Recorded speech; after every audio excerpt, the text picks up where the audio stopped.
उस आदमी ने बस तट पर एक व्हेल को खाना खिलाया, लेकिन अगले ही पल व्हेल ने उससे कहा कि वह समुद्र में कूद जाए ताकि वह अमीर बन सके। बिना 2 बार सोचे वह आदमी पानी में कूद गया। वहां उसे सोने से भरा हुआ एक डूबा हुआ जहाज मिला। उसने यह बात अपने परिवार को नहीं बताई और उस सोने का इस्तेमाल एक व्यापार शुरू करने में किया। उसने पूरे देश में 80 शाखाएं खोली और दुनिया का सबसे अमीर आदमी बन गया। उस दिन उसे लगा कि समय आ गया है। उसने अपने भाई की शादी का फायदा उठाया, भिखारी का भेष बनाया और अपनी परिवार की परीक्षा लेने के लिए वापस गया। सारी उम्मीदों के खिलाफ उसके माता पिता ने उसे तिरस्कृत नहीं किया और उसे मुख्य मेज पर बैठाया। ठीक उसी समय जब वह भावुक हो रहा था, उसकी भाभी ने उसके दयनीय रूप की शिकायत की, यहाँ तक कि उसने उसे बचा हुआ खाना उठाने और उसे सुअर के बाड़े में खाने का आदेश दिया। तुमने अभी क्या कहा? तुम चाहती हो कि मेरा भाई कहाँ खाए? सुअर के बाड़े में? क्या हुआ? गोयू, क्या तुम इस भिखारी गोयू, क्या तुम इस भिखारी के लिए मुझसे टकराने की हिम्मत कर रहे हो? अरे तुम पागल हो गए हो। तुमने मेरी शादी की ड्रेस गंदी करने की हिम्मत की है। शादी की ड्रेस? तुम इतनी बुरी हो? क्या तुम्हें सच में लगता है कि तुम सफेद पहनने के लायक हो? ये मेरा बड़ा भाई है। क्या तुम्हें शर्म आती है कि हम गरीब हैं? क्या तुम्हें हमारे परिवार पर शर्म आती है? तो अब बहुत हो गया। आज मैं तुमसे शादी नहीं करूंगा। अपने उन रिश्तेदारों को ले जाओ जो गिद्धों जैसे हैं और गू परिवार के घर से निकल जाओ। ये हद हो गई है। गू यानवू, क्या तुम अपने बेटे को मेरी फैमिली के साथ ऐसा व्यवहार करने दोगे? बहुत अच्छा किया। यूं, ये थप्पड़ कमाल का था। हम गू लोग भूखे मरना पसंद करेंगे, लेकिन अपनी इज्जत बेचकर किसी रानी की सेवा नहीं करेंगे। यहाँ से निकल जाओ। अच्छे भाई, तुमने परीक्षा पास कर ली है।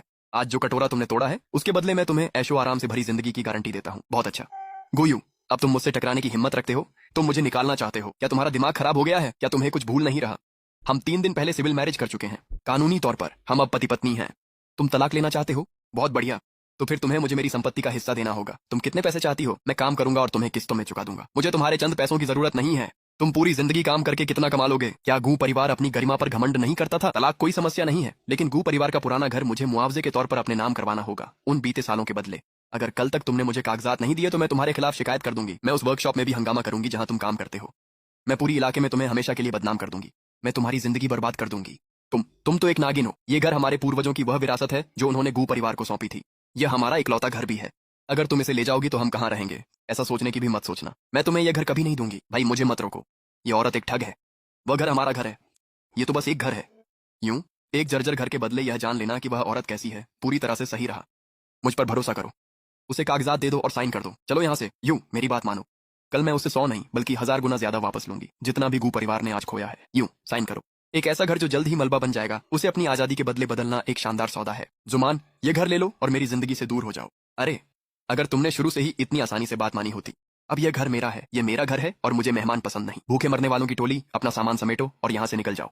पापा, मम्मी और भाई, चलो चलते हैं। हम जिंगसी गांव में शिफ्ट हो जाएंगे। सुनो, वो तो पहले ही हो चुका है। उस बेवकूफ गूयू ने घर मेरे नाम कर दिया है। तुम कितने चालाक हो।